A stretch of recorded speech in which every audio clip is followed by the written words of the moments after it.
D'abord, la contestation doit être faite de manière formelle, par écrit, bien évidemment, et elle doit reposer sur des arguments sérieux.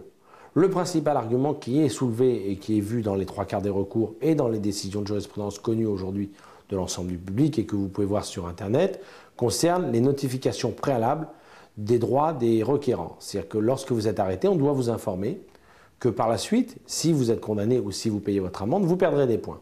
Si on ne vous informe pas, le jour où on vous enlève les points, vous avez le droit de contester la légalité du retrait des points sur ce simple fondement qui s'appelle la règle d'information préalable.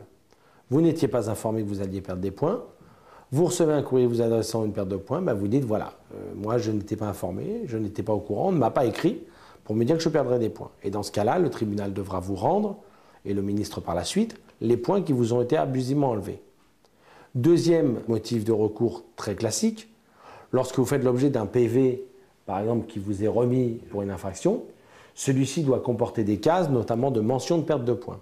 Il s'agit de la mention retrait de perte de points avec une croix, et il suffit que l'agent verbalisateur mette une simple croix ou entoure le oui pour que ce retrait de points soit valide. C'est-à-dire qu'on puisse par la suite vous enlever vos points. Si la croix n'est pas remplie, c'est-à-dire que la croix est laissée vierge et qu'il n'y a aucune mention écrite, à ce moment-là, le retrait de points est illégal. Et donc l'administration devra vous restituer vos points.